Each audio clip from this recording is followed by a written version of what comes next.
Представьте себе место, где бесконечная пустыня превращается в тропические джунгли, а древние крепости хранят тайны давно забытых империй, о которых, возможно, вы даже никогда не слышали. Страна, которая когда-то владела половиной Индийского океана, сейчас является самой загадочной и неизведанной точкой на карте. И мы с вами поговорим о самой недооцененной стране Ближнего Востока, об Омане. Забудьте все, что вы знали об арабских шейхах. Мы начинаем.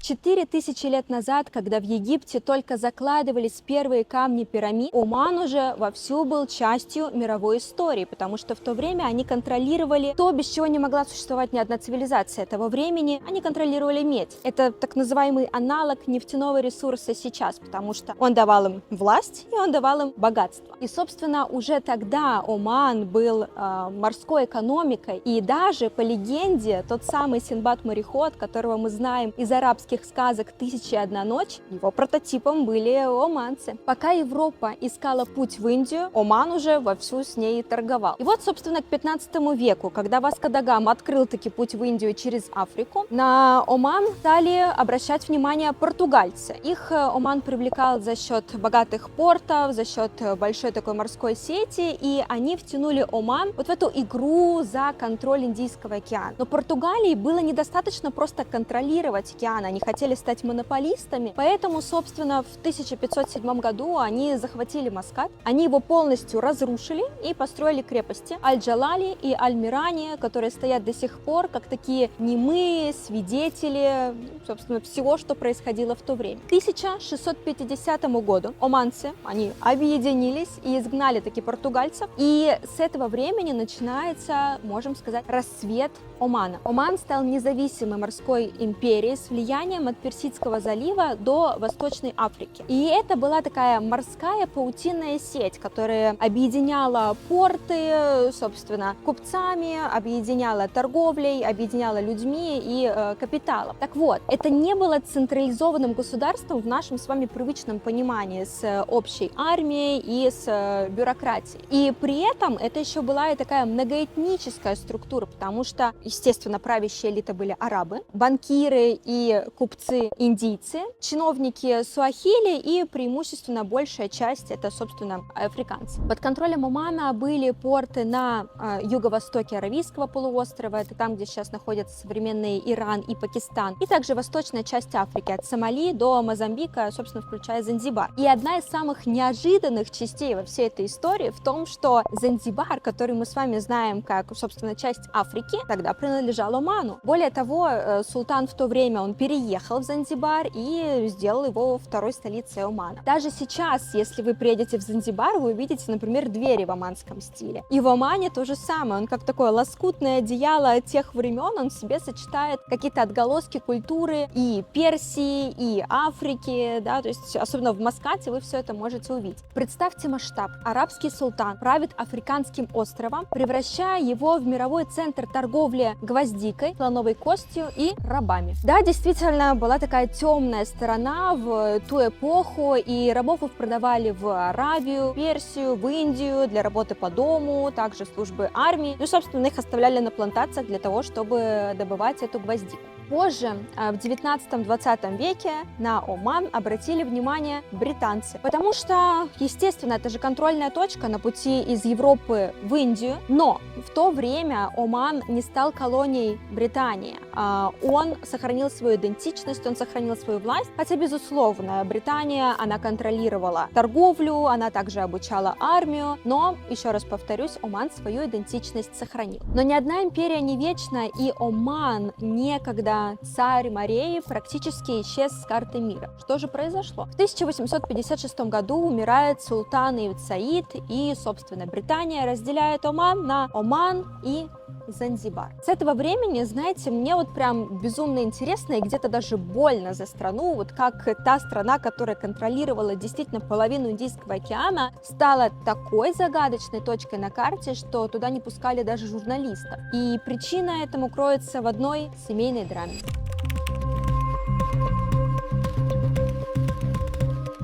К 1970 году у нас в Омане всего 10 километров дорог. То есть представьте, это как одна улица в Москве, скажем так. На 309,5 тысяч квадратных километров, это как 88 территорий Дубая или 124 территории Москвы. Всего 10 километров дорог. Всего 3 школы. Грамотность ниже 10%.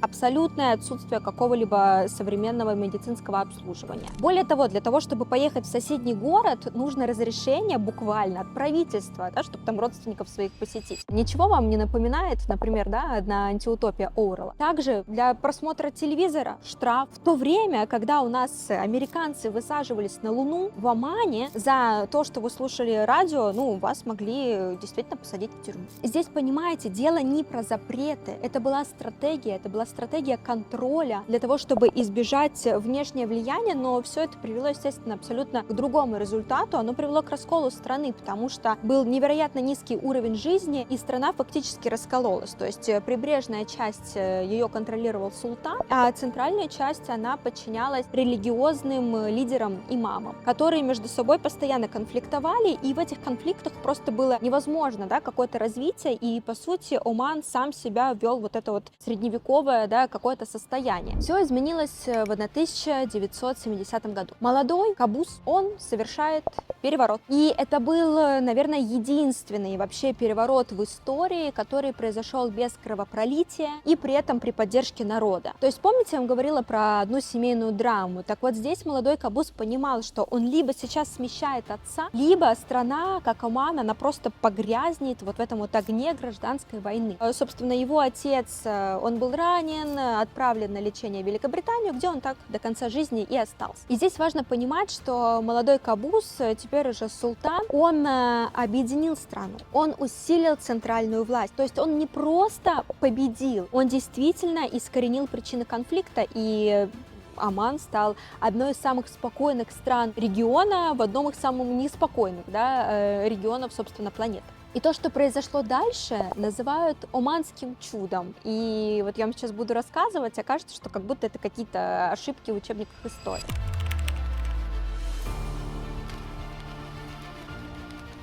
Собственно, Кабус, он учился в Британии, он также служил в британской армии, поэтому он получил стратегическое и управленческое мышление. И он строил страну, знаете, как такой проект, как систему. Потому что представьте, вы приходите к власти, и у вас люди, которые никогда в жизни не видели асфальта. А за его правление в Омане появилось 65 тысяч километров дорог. Это как если бы вот всю дорожную систему России построили за жизнь одного человека. Из 3 школ стало 1500.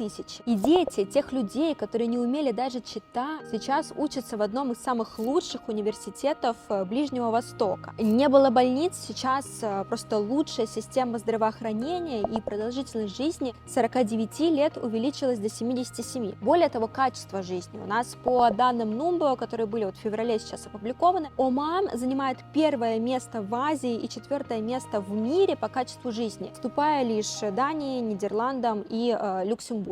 Кабус не просто строит дороги, он строит мир. Оман называют Швейцарией Ближнего Востока, он со всеми дружит, не участвует ни в одной войне, и в самом неспокойном, да, регионе планеты это ли не чудо. Он открыл Салалу миру. Представьте, выжженная пустыня, плюс 50 градусов, и тут вы въезжаете просто в тропические джунгли, где плюс 27, где у нас реки, озера, действительно рай. Это сезон хариф, когда у нас муссоны приходят с Индийского океана, и это единственное место, пожалуй, на Ближнем Востоке, где летом вы можете попасть под дождь и этому радоваться. Вообще, хочу сказать, что Кабус, он был уникальным человеком, он писал музыку, он открыл Королевскую оперу, он построил самую красивую мечеть, одну из самых красивых мечетей мира, с большим ковром, с люстрой из кристаллов Сваровски. Вот лично для меня, как для петербурженки, тот факт, что когда соседи строят вот эти небоскребы из бетона и стекла, у нас султан Кабус своими указами, собственно, муниципальными законами, градостроительными нормами ограничил этажность в 5-7 этажей. Сделал он это для того, чтобы город был горизонтальным, чтобы сохранить его идентичность, чтобы сохранить его аутентичность. Это, знаете, знаете, как вот я бы назвала Оман как Лора Пиано в мире государств. То есть у нас Эмираты, да, вот с таким вот лого на всю грудь, а есть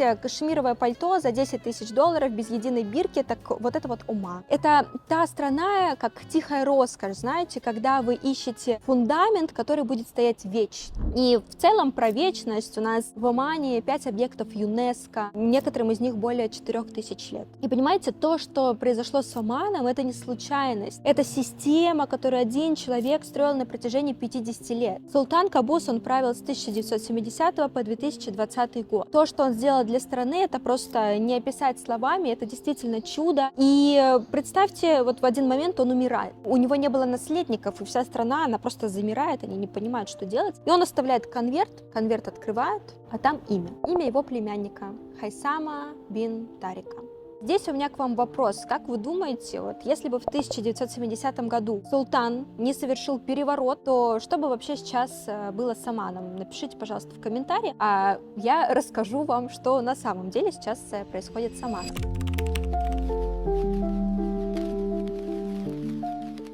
Сейчас Оман — это абсолютная монархия. Султан у нас является и главой государства, и премьер-министра, и верховным главнокомандующим, но при этом это не автократия, знаете, себе в таком, скажем так, обычном понимании, потому что у него есть консультационные советы, безусловно, есть конституция, и это, знаете, как такой баланс между традицией и современностью, которая предоставляет такую беспрецедентную стабильность. Главная религия в Омане — ислам, но они не сунниты, не шииты, они ибадиты, и ибадиты отличаются такой более умеренностью, более толерантностью и, знаете, открытостью ко всем мнениям. Именно поэтому в Омане сосуществуют мечети, храмы, церкви, да, все это рядом, то есть, такое на этом строится мирное общество. И эта мудрость, она, знаете, она проявляется во всем, даже в экономике. Вот забудьте о том, что Оман — это пустыня с нефтью. Да, безусловно, углеводороды являются важной частью экономики страны, но страна развивается, есть также мастер видения до 2040 года, и только представьте себе, что вот за последние 50 лет ВВП страны вырос